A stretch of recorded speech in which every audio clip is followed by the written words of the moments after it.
성령께서 이 시대의 교회와 성도들에게 하시고자 하는 말씀을 듣는 시간이 되게 주시옵소서. 온갖 소음이 많은 세상 속에서 성령께서 세미하게 들려주시는 그런 진리의 말씀을 우리 함께 듣게 해 주시옵소서. 우리 주 예수 그리스도 이름으로 기도드립니다. 아멘.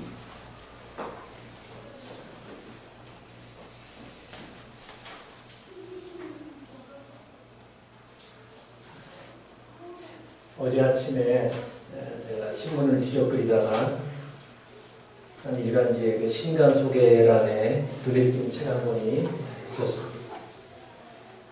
평소 이런 주제에 제가 관심이 있어서 그 줄거리와 그 서평을 대략 읽어보았습니다.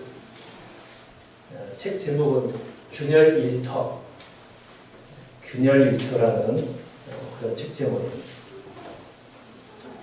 영어 제목은 갈라진 직장 이라는 뜻인데 균열 일터라고 이렇게 책 제목을 번역해 놓았습니다. 미국의 경제학자이자 오바마 대통령의 노동정책의 설계자인 데이빗 바일 교수가 쓴 책입니다. 오늘 이 설교 주제와 관련해서 이 신문에 소개된 책 내용을 잠시 제가 읽어드리려고 합니다. 2011년 당시 애플, 여러분 애플이라고 해서 잘 아시죠? 스티브 잡스가 세운 애플이라는 회사. 2011년 당시 애플은 전 세계에서 75만 명의 노동자가 일을 하고 있었다. 하지만 애플이 직접 고용한 인력은 6만 3천 명에 불과하고 그 6만 3천 명은 디자이너, 엔지니어 등 이런 핵심 직원들만 거기에서 일을 하고 조립이라든지 생산, 유통은 수많은 외국의 하청업체 노동자들이 만든 시기다. 과거엔 대기업에서 제품 생산, 마케팅, 영업관리 등 핵심 기능은 물론 청소나 경비, 수송, 인력도 한 울타리 안에서 일했다. 업무에 따라 수준 차이는 있었지만 한 회사에 소속된 노동자들은 비교적 안정된 임금과 복지 혜택을 누렸다. 하지만 하청, 아웃소싱 등 대기업들의 고용 털어버리기로 일터는 산산조각이 났고 하청의 지하청에 이러다 보니까 전 세계적으로 일자리가 잘게 쪼개지고 있다. 저자는 이런 현상을 균열 일터라고 정의한다. 예를 들어 메리어트 호텔의 객실 청소원은 호텔 직원이 아니라 청소 용역업체 소속이다. 메리어트 호텔은 청소원에게 서비스 품질을 요구하고 해고할 수 있지만 사고나 재해에 대해서는 책임을 지지 않는다. 왜냐하면 직접 고용한 것이 아니기 때문이다. 저자는 균열 일터가 여러 가지 사회적 문제를 야기한다고 우려한다. 첫째, 노동자의 근로조건이 침해되고, 둘째, 사고 재해 등을 일으킬 가능성이 높으며, 셋째, 잉여수익이 노동자로부터 투자자로 옮겨지는 분배의 불평등을 초래한다. 균열 일터는 청소나 조립 같은 단순 업무에만 해당하는 현상이 아니라 최근에는 회계, 법률, 금융, 언론 등 전문지에게까지 확산되고 있다. 이런 내용. 어제 아침에 경향신문, 중앙일보, 국민일보 여기저기 신문에 이 신간 소개가 되었던 내용입니다. 우리가 살고 있는 현대사회를 가리켜서 신자유주의 체제, 세계화, 즉 무한 경쟁과 약육강식의 정글의 법칙이 지배하고 승자 독식이 인정되고 경제 양극화가 극심해지는 사회, 일명 글로벌 경제 시대라고 말하죠. 신자유주의를 한마디로 요약하면 금융자본주의 또는 주주자본주의라고 할 수 있습니다. 즉 돈을 많이 가지고 있고 주식을 많이 가진 사람들이 사회의 부와 재물의 대부분을 다 가져가는 체제를 의미합니다. 그러므로 신자유주의는 인간의 생명이나 환경, 공동체의 행복을 철저히 파괴시키며 동시에 인간의 무한 탐욕과 이기심, 교만, 즉 죄성을 기반으로 죄성을 양식으로 삼아 커가는 괴물이라 할 수 있습니다. 신자유주의는 기본적으로 만인의 만인에 대한 투쟁의 원리와 질서를 바탕으로 확산되어 가고 있습니다. 이러한 사회현실에서 우리 기독교인들이 경건하게 산다, 거룩하게 산다, 믿음으로 의롭게 산다, 복음에 합당하게 산다라는 논리가 도대체 무엇일까 한번 고민해 보아야 하지 않겠습니까? 오늘 본문 야고보서 1장 27절 말씀을 다시 한번 읽어보겠습니다. 하나님 앞에서 정결하고 더러움이 없는 경건은 곶과와 가부를 그 환난 중에서 돌아오고 또 자기를 지켜 세속에 물들지 않는 이것이니라 이렇게 말씀하고 있습니다. 그래서 경건이라는 단어를 대부분의 영어 성경은 종교라고 번역을 해놨습니다. 릴리죠. 근데 리빙 뉴 테스타먼트라는 영어 성경을 보니까 더 크리스찬으로 번역해놨습니다. 그러니까 하나님 앞에서 순수하고 흠이 없는 기독교인은 이렇게 시작할 수가 있겠죠. 정결하다, 흠이 없다라는 표현은 제사용어로 하나님과의 관계를 의미하는 용어를 할 수 있습니다. 구약에서 죄를 지은 인간은 하나님 앞에 나설 수가 없었습니다. 반드시 죄를 지을 때마다 번제나 속죄 제사를 드려야만 했고 죄를 가지고 하나님 앞에 나가면 제사장이라 할지라도 죽임을 당했습니다. 그리고 가축을 제물로 바칠 때에도 흠이 없고 온전한 제물을 바쳐야만 했습니다. 즉 바른 제사, 온전한 제사, 참된 제사를 통해 하나님으로부터 죄 용서, 속죄의 은총, 사죄의 은총이 주어진 것입니다. 이를 통해서 죄로 말미암아 단절되었던 하나님과 인간과의 관계가 회복이 되었던 것입니다. 오늘 본문에서 하나님 앞에서 정결하고 더러움이 없는 경건이란 즉 하나님과 올바른 관계 회복을 이루고 하나님께서 인정하시는 참된 성도, 참된 신자, 참된 기독교인이란 이러한 삶을 사는 사람이다라는 의미입니다. 우리 기독교인들은 일반적으로 경건이나 거룩한 단어를 떠올리면 외형적이고 가시적인 것을 생각하는 경향이 있습니다. 성경을 가슴에 딱 껴안고 걷는다든지 예배당에서 열심히 기도하는 모습, 불을 토해가며 설교하는 설교자의 모습, 40일 금식 기도 후에 초췌한 모습으로 덥수룩하게 수염도 안 깎고 쉰 목소리로 등장하는 그러한 사람, 화려한 가운을 입고 성가대에 있거나 설교단에 서 있는 사람, 이런 모습들을 보면서 우리는 경건하다, 거룩하다 이렇게 생각하는 경향들이 있습니다. 옛날 20, 30년 전에만 그랬던 것이 아닙니다. 요즘 서울 강남 한복판 대형교 안에서도 쉽게 볼 수 있는 풍경입니다. 속고 속이는 세상입니다. 온갖 이벤트와 쇼, 또한 미신적인 종교 노름이나 문화 행사 등이 신앙과 선교라는 이름하에 무분별하게 예배당 안에서 행해지고 있습니다. 많은 현대교회들이 만민이 기도하는 집인지 만민이 먹고 마시고 놀고 싸우는 곳인지 헷갈리게 만드는 그런 교회들이 아주 많습니다. 마태복음 23장에 보면 외식하고 위선적인 바리새인들과 서기관들의 모습에 대해서 예수님께서 신랄하게 비판하는 장면이 나옵니다. 그들 종교 지도자들은 회당의 상석을 좋아하고 옷수를 길게 늘어뜨리고 시장 대거리에서 군중들한테 문안받는 것을 좋아하고 지도자라 칭함받는 것을 좋아한다고 했습니다. 여러분 경건, 거룩이라는 단어의 의미를 어떻게 생각하십니까? 오늘날 우리는 본래적 의미를 상실한 단어들을 많이 듣고 그러면서 살고 있습니다.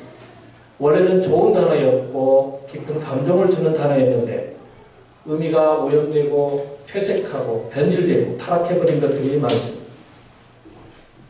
대표적인 게 사랑이라는 단어 아니겠습니까? 사랑, 듣기만 해도 얼마나 좋습니다. 그런데 전화기에서 들려오는 고객님 사랑합니다. 그 소리를 들으면 감동이 옵니까? 불륜이나 막장 드라마, 예능 프로그램에서 쉽게 아무나 붙잡고 사랑합니다 라는 장면에서 러브호텔이라는 단어들 때문에 사랑이라는 단어의 본래적 의미가 많이 변질되었음을 느낍니다. 기독교에만 있는 이 독특한 단어, 은혜라는 단어도 그랬습니다.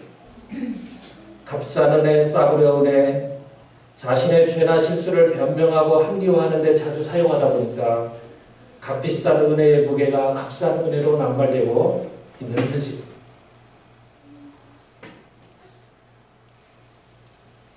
우리가 매일매일 자주 듣는 단어들, 믿음이라는 단어, 구원, 축복, 성공, 행복, 교회, 복음, 예배, 평화, 성령 충만, 영성, 거룩, 경건이라는 단어 마찬가지. 역사라는 단어도 마찬가지. 요즘 국정교과서가 때문에 나라가 온통 시끄러운데 역사란 무엇인가? 문제가 복잡할수록 오히려 해답은 가까운 곳, 본질에 있다라는 말이 있습니다. 신앙이라는 것은 본질적으로 사람 앞에서가 아니라 하나님 앞에서 그냥 일상을 살아가는 것입니다. 누가 보든 안 보든 신앙인은 하나님 앞에서 정직하게 성실하게 살아가면 그만입니다. 그런 사람에게 자유, 평안, 만족, 기쁨이 우리 주님으로부터 선물로 주어집니다. 남의 눈치도 볼 것 없고 남의 평가에 너무 연연해할 필요도 없고 남과 비교하면서 괜히 스트레스 받고 열받고 우월감이나 열등감에 빠질 필요도 없습니다. 경건한 척, 거룩한 척, 신령한 척, 아는 척, 잘난 척 할 필요도 없습니다. 하나님 앞에서 우리 모두는 도토리 기저귀에 불과합니다. 모자라면 모자란 대로, 부족하면 부족한 대로, 못 배웠으면 못 배운 대로 하나님 앞에서 정직하게 성실하게 살면 그게 축복받은 삶이 아닐까 생각합니다. 최근 몇 주 전에 제가 영화 베테랑이라는 영화를 보았습니다. 여기 보신 분들 계시겠죠? 거기 보니까 말단 그 형사가 이렇게 말합니다. 재벌 2세, 재벌 3세 앞에서 이렇게 하는 그 대사가 나옵니다. 우리가 돈이 없지 가오가 없냐? 우리가 돈이 없지 가오가 없냐? 참 멋진 대사라는 생각을 했어요. 하나님 아버지께서 내 아버지인데 뭐가 부족하냐? 하나님께서 내 삶의 주인이신데 뭐가 걱정이냐? 나만큼 축복받은 사람 있으면 나와보라고 해라. 내가 돈이 없지 믿음이 없냐? 얼마나 멋있어요. 우리가 하나님 앞에서 사람 앞에서 좀 당당해졌으면 좋겠습니다. 목사가 돼가지고 장로가 돼가지고 믿는다는 하나님은 안중에도 없고 돈 앞에서 권력 앞에서 비굴해지고 쪼다가 되고 머슴이 되고 하지 말고 한국에 그런 좀 바보 같은 그 무늬만 신자들이 너무 많아 안타깝습니다. 장로 대통령 얼마나 멋있습니까? 멋있게 일하고 멋있게 은퇴할 수 있지 않아요? 국회의원도 마찬가지, 장관도 마찬가지. 장군들 별 달았어요. 별이 얼마나 영광스럽고 명예로운 그 계급입니다. 그런데 장군이 돼가지고 그 몇천만 원 뇌물 받고 구속돼서 수많은 군인들의 명예를 더럽히고 판검사는 또 어떻습니까? 변호사는 어때요? 대학 교수는 어떻고? 목사는 또 어떻습니까? 돈도 많고 권력도 명예도 많은 사람이 너무 비굴하게 사는 사람들이 많습니다. 이로 인해서 하나님과 하나님의 교회에 얼마나 많은 불명예를 안기는 탄식과 분노가 안 생길 수가 없습니다. 돈이 없어서 싼 음식 먹고 덜덜거리는 중고차 몰고 넓은 집에 못 살아도 좀 어깨를 펴고 내가 돈이 없지 믿음이 없냐 하면서 산다면 얼마나 멋있는 삶이겠습니까? 그런데 거꾸로 신앙인이 내가 믿음이 없지 돈이 없냐 이러면 곤란하겠죠. 거꾸로 하면 내가 돈이 없지 믿음이 없냐 그 소리보다는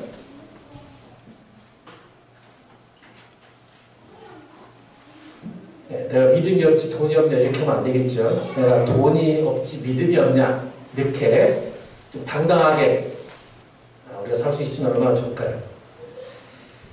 저는 외제차가 질비한 강남대로 일부러 중고 연락차 일부러 끌고 다니면서 시위하고 누가 뭐라는 사람 하나도 없어요. 벤츠는 안 쳐다봐도 제 차는 사람들이 한 번씩 다 관심을 가져주고 쳐다보고 이게 어느 나라 차예요? 주유소 가면은 이게 어느 나라 차예요? 누구에게 보여주기 위해서가 아니라 저는 이렇게라도 제 방식대로 물질주의와 세속주의를 향해 데모하고 있는 것입니다. 한번 저항해 보는 거예요. 하나님 앞에서 순수하고 흠이 없는 경건은 첫째로 고아와 과부를 그 환난 중에서 돌아보는 것이다. 이렇게 말씀하고 있습니다. 고아와 과부는 성경에서 관용어구로 자주 쓰인 구약에도 신약에도 자주 나오는 표현이 이 고아와 과부 혹은 이방인과 나그네. 그러니까 고아, 과부, 나그네, 이방인은 사회적 약자들을 지칭하는 대명사예요. 이들은 하나님의 특별한 관심의 대상이었고 사랑과 돌봄의 대상이었습니다. 그러므로 이들을 착취하거나 억압하거나 억울하게 하면 개인이나 집단, 정부는 하나님의 엄중한 심판을 초래하게 되어 있습니다.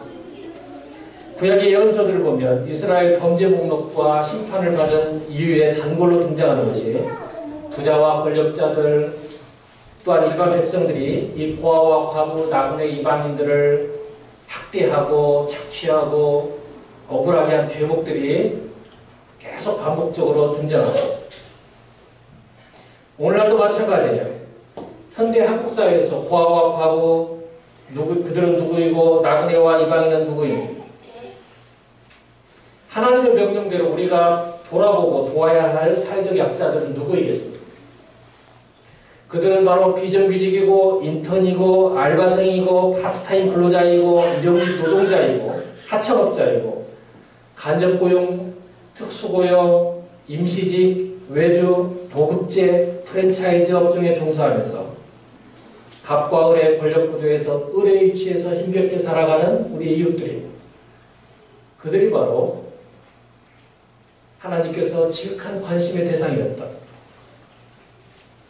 고아와 과부, 나그네, 이방인들의 현대적인 그런 모습에 속한 이웃들입니다.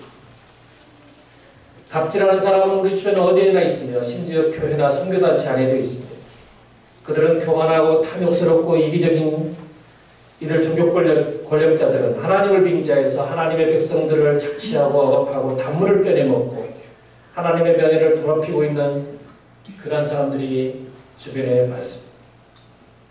우리 시대의 사회적 약자들은 법과 제도의 보호도 받지 못하고 노동과 노동의 대가로부터 착취와 억압, 부당해고를 당하고 있고 억울하게 희생양이 되는 경우가 많습니다. 한국 사회의 엄청난 충격과 슬픔을 안겨줬던 25년 전의 지정파 사건 희미하게나마 기억하실 것입니다. 우리 젊은 친구들은 잘 모르겠지만 지강원이라는 청년이 총에 맞아 죽어가면서 절규했던 영화로도 만들어졌죠. 유전무죄, 무전무죄.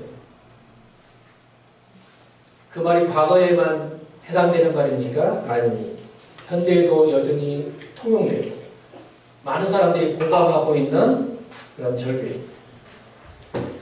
제가 구약성경에서 특히 좋아하며 자주 묵상하는 구절이 있습니다. 신명기 24장 10절에서 22절 말씀인데 제가 몇 절만 읽어드릴게요. 너는 객이나 고아의 송사를 억울하게 만들며 과부의 옷을 저당 잡지 말라. 너는 애굽에서 종이 되었던 일과 내 하나님 여호와께서 너를 거기에서 속량하신 것을 기억하라. 이러므로 내가 너에게 이 일을 행하라고 명령하노라. 네가 밭에서 곡식을 벨 때에 그 한 묻을 밭에 잊어버렸거든 다시 가서 취하지 말고 나그네와 고아와 과부를 위하여 버려두라. 그리하면 내 하나님 여호와께서 내 손으로 하는 범사에 복을 내리시리라. 네가 내 감람나무에 감람나무를 딴 후에 그 가지를 다시 가서 살피지 말고 그 남은 것은 나그네와 고아와 과부를 위하여 버려두며 네가 내 포도원에 포도를 딴 후에 그 남은 것을 다시 가서 따지 말고 고아와 과부와 나그네를 위하여 버려두라. 너는 애굽 땅에서 종되었던 것을 기억하라. 이러므로 내가 너에게 이 일을 행하라고 명령하노라. 이 신명기 24장은 하나님은 어떤 분이신가? 하나님은 헤세드의 하나님, 즉 사랑과 긍휼과 자비와 관용을 베푸시는 하나님이라는 것을 보여줍니다. 여기 또 교회 입구에 나가면 감나무가 한 그루 있는데 감이 많이 붙어있죠. 감을 다 따지 말고 새가 먹도록 또는 가난한 사람이 따먹을 수 있도록 몇 개는 좀 남겨두라 그 말이죠. 근데 사람이 어떻게 그럽니까? 사람이 굉장히 탐욕스러운 존재잖아요. 쉽지 않습니다. 초기 기독교, 즉 1세기 기독교인들을 변호하기 위한 변증 문서들이 많이 있습니다. 그 중에서도 철학자 아리스테데스가 황제 하드리안에게 보내는 편지가 전해 내려오고 있는데 제가 그 편지 일부분을 좀 또 읽어드리겠습니다. 그들 가운데 거짓이라고는 발견할 수 없습니다. 그들은 바로 1세기를 살고 있는 기독교인들을 가리키는 말입니다. 그들은 서로 사랑합니다. 그리고 과부들에게서 그냥 돌아서는 일이 없습니다. 고아들을 혹독하게 다루는 사람들로부터 구해내며 나그네들을 보면 집으로 영접하여 형제처럼 대우합니다. 왜냐하면 그들은 육체를 따라 난 형제는 아니지만 하나님 안에서 성령으로 난 형제들이라고 부르기 때문입니다. 또한 가난한 자가 죽게 되면 그들은 스스로의 능력 한도 내에서 그의 장례비를 부담합니다.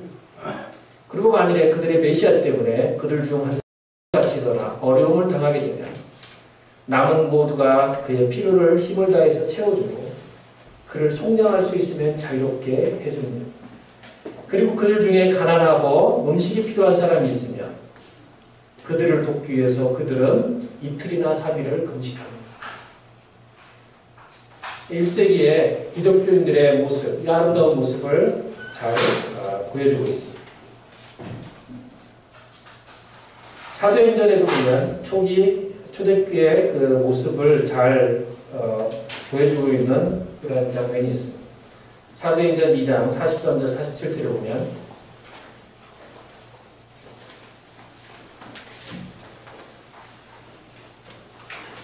믿는 사람들이 다 함께 있어 모든 물건을 서로 통용하고 또 재산과 소유를 팔아 각 사람의 필요를 따라 나눠주고 날마다 마음을 같이하여 성전에 모이기를 힘쓰고 집에서 떡을 떼며 기쁨과 순전한 마음으로 음식을 먹고 하나님을 찬미하고 또 온 백성에게 칭송을 받으니 주께서 구원받는 사람을 날마다 더하게 하십니다.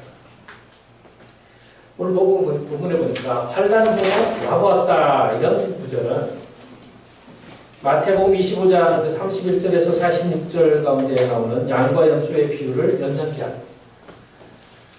너희가 병들었을 때 나를 돌아보았고 여기서 환난 중에 돌아보았다. 이 영어에 보니까 to visit, 방문했다. 환난 가운데, 고통 가운데 있는 나를 방문해 주었다.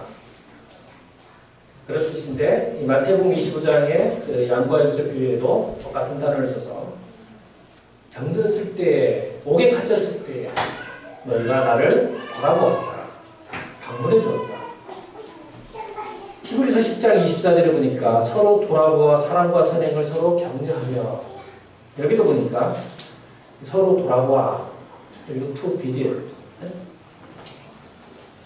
돌아본다라는 건 그러니까 찾아간다, 방문한다 라는 의미입니다. 그 자체로만으로도 위로와 격려가 되고 은혜가 된다라는 의미입니다.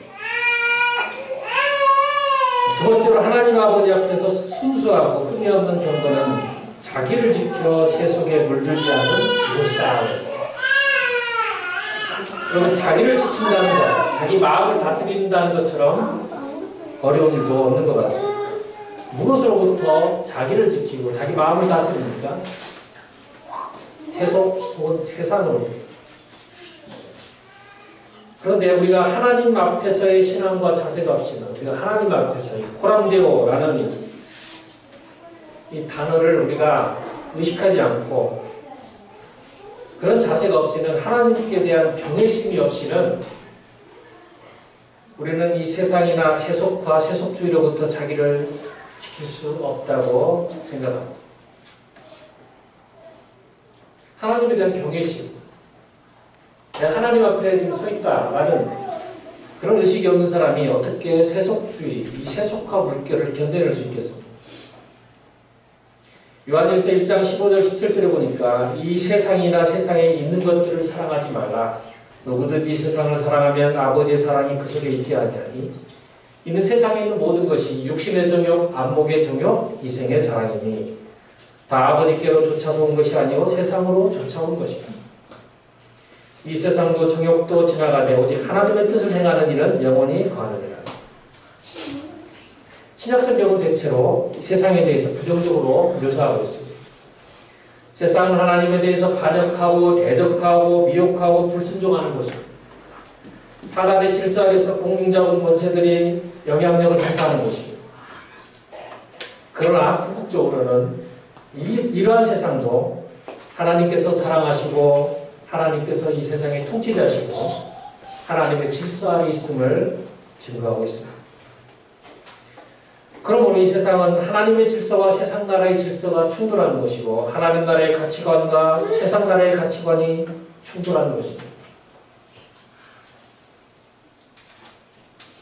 즉 영적 전쟁이 치열한 삶의 한복판에서 우리가 지금 살아가고 있는 것입니다.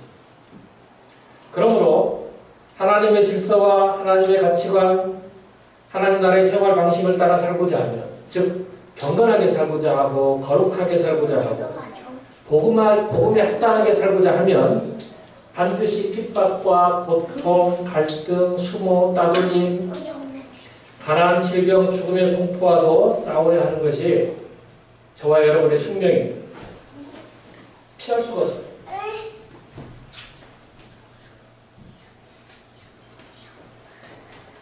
디모데후서 3장 1절에서 5절 보니까 네가 이것들을 알라 말세에 고통하는 때가 이르리니 사람들이 자기를 사랑하고 돈을 사랑하고 쾌락상 사랑하기를 하나님 사랑하는 것보다 더 할 것이다.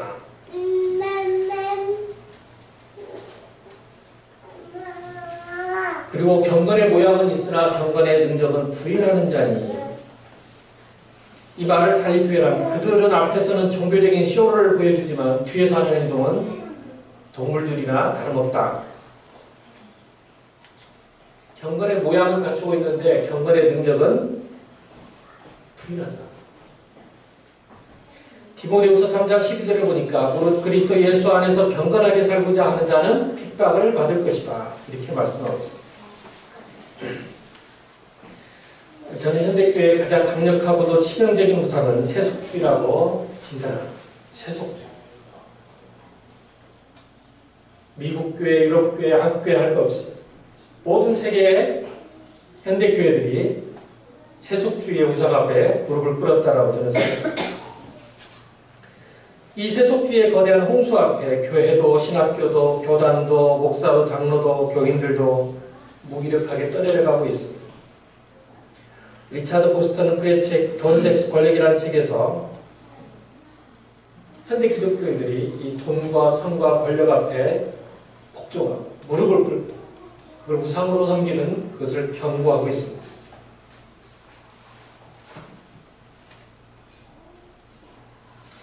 우리가 만몬 신상과 바알 신상 앞에 절하고 있지 않아요. 우리 자신을 살필 필요가 있습니다.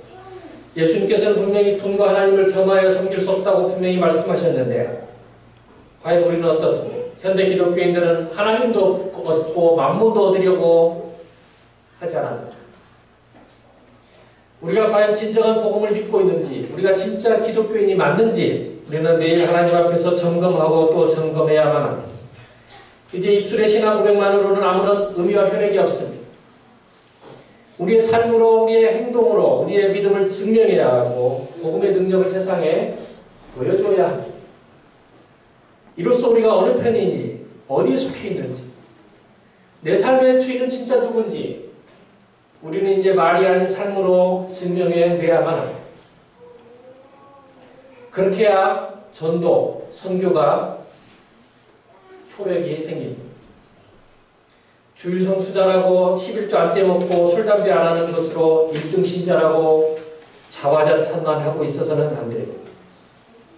종교적인 행사에 열심 낸다고 믿음 좋은 사람, 경건하고 거룩한 사람이 절대 아니고, 종교적 행사에는 열심인데 반해서 매사에 이기적이고 거짓말 잘하고 권력자에게 아부하고 사회적 약자들에게 갑질하고 외모로 사람을 차별하고 뇌물과 탈세를 밥 먹듯이 하면서 그 안에서만 경건한 척 거룩한 척하는 사람은 결코 진정한 신앙인이라고 볼 수 없습니다. 종교 행사에 너무 많은 시간을 뺏기지 마십시오. 차라리 그 시간에 홀로 하나님은 어떤 분이신가? 하나님의 뜻은 무엇인가? 하나님은 무엇을 내게 원하시는가? 하나님은 내가 지금 무엇을 하기를 원하시고 내게 무엇을 명령하시는가를 진지하게 고민하고 묵상하는 편이 훨씬 나을 수도 있습니다. 예배 불필요하다 그런 이야기가 아닙니다. 맨날 예배드리고 무슨 철야기도 하고 금식기도 하고 그것이 중요한 것이 아니고 그것이 다가 아닙니다. 내가 하나님과의 관계가 올바로 맺어 있는지, 하나님께서 이 일을 기뻐하고 즐거워하시는지, 요구하시는지, 그것이 먼저라는 것입니다. 우리는 매일 매 순간 예수님이라면 어떻게 하셨을까를 묵상하고 고민하고 기도하고 행동하는 삶을 살아내는 것이 중요합니다. 예수님께서 회사의 경영자라면 비정규 노동자들을 어떻게 대하셨고 어떻게 사회의 경제적 양극화나 불균형의 문제를 해결하려고 노력하셨을까를 고민하는 것이 그것이 곧 경건이고 거룩이고 믿음이고 영성이고 성령 충만이라고 믿습니다. 예수님이 노동자라셨다면 어떻게 하셨습니까? 예수님께서 농부셨다면, 어부이셨다면, 빵집의 사장님이셨다면, 판사하고 변호사였다면, 학교 선생이었다면, 정치인이고 목회자였다면 어떤 자세로 무엇을 위해서 열심히 일을 해야 할 것인지를 고민하고 실천하는 것이 곧 경건이고 영성이고 성령 충만이라고 믿습니다. 바리새인과 세리의 기도에서 보여주듯이 자기 의에 사로잡혀서 위선과 애식으로 포장을 하고 지킬 박사와 하이드처럼 낮과 밤이 다른 생활을 하고 교회 안과 교회 밖에서 이중적인 삶을 사는 인생은 정말 불쌍한 인생입니다. 여러분, 세속주의가 뭡니까? 세속주의. 제가 사전을 한번 찾아봤더니 이렇게 정의해놨습니다. 세속주의가 무엇입니까? 하나님이 죽으셨고 하나님이 존재하시지 않는 것처럼 인생을 사는 것, 즉 인간은 신이 없이도 잘 살아갈 수 있다고 믿는다. 예로 과학기술이나 교육이나 법과 제도, 의료기술 향상 등 인간의 노력만으로도 행복한 삶을 살 수 있다고 믿는 신념이나 이론, 사전마다 달리 정의해 놓을 수 있겠지만 이렇게 정의해 놓은 걸 봤습니다. 하나님이 죽으셨고 존재하시지 않는 것처럼 인생을 살아간다. 인간은 신이 없이도 잘 살아갈 수 있다고 믿는 것, 믿는 태도나 신념, 이론, 이게 곧 세속주의라는 것입니다. 마태복음 4장 4절에 보니까 예수님께서는 사람이 떡으로만 살 것이 아니라 하나님의 말씀으로 살 것이다 라고 사탄을 물리치면서 신명기 8장에 있는 말씀을 인용하셨습니다. 하나님은 우리를 개인으로도 부르셨지만 공동체로도 곧 교회로도 부르셨습니다. 이스라엘 공동체, 출애굽 공동체, 교회 공동체, 선교 공동체 등등 이 공동체를 붙일 수 있는 단어들이 많이 있죠. 따라서 우리는 하나님께서 우리 교회가, 우리 공동체가 어떻게 살고 무엇을 하기를 원하시는가를 고민하고 기도하고 실천해야만 합니다.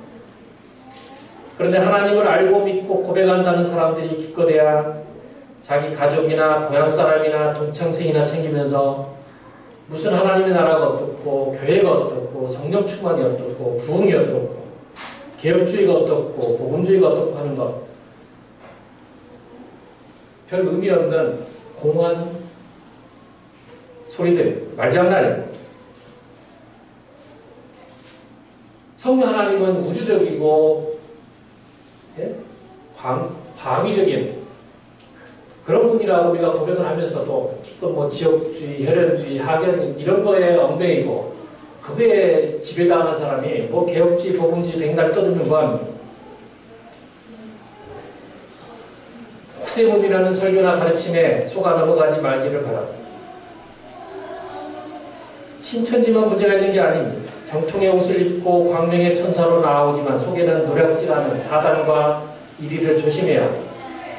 자기 영혼을 돈 몇 푼에 자기 양심을 알량한 그 완장에 자신의 명예를 팥죽 한 그릇에 팔아넘기는 어리석음을 행치 않기를 바랍니다. 우리가 돈이 없지 믿음이 없냐, 우리가 감투가 없지 하나님이 없냐, 이런 자세로 우리가 살아갔으면 얼마나 좋겠습니까? 사랑하는 여러분, 모두 어렵다고 아우성입니다. 우리 지난주에 백 목사님 이야기하셨죠. 헬조선. 저도 최근에 헬조선이라는 단어를 알아요. 무슨 의미인지 알았는데 헬조선이라고 알아요.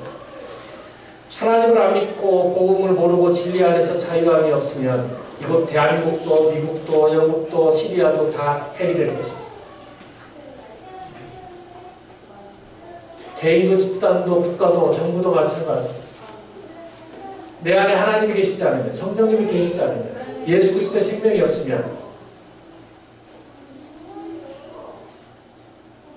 내 안이 바로 헬이거든요. 지옥입니다. 우리는 이미 주 안에서 천국이 어떤 곳인지 배워서 알고 있지 않습니까? 그런데 복음도 진리도 믿음도 소망도 천국도 모르고 안 믿는 것이 문제예요. 그런 헬 조선이 되는 것이고,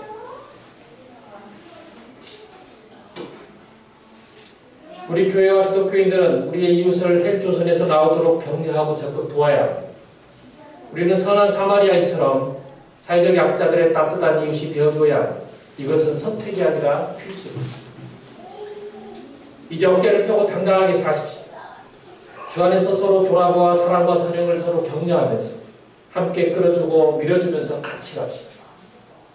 하나님보다 더 사랑하고 싶은 모든 유혹들, 물질주의, 쾌락주의, 세속주의, 우상들을 깨뜨려버리고 오직 하나님만 사랑하고 하나님 나라만 추구하는 그런 삶을 우리 함께 살아가십시다. 이러한 삶이 하나님 아버지 앞에서 순수하고 흠이 없는 참된 경건이고 거룩한 삶이라고 믿습니다. 기도하겠습니다. 하나님 아버지,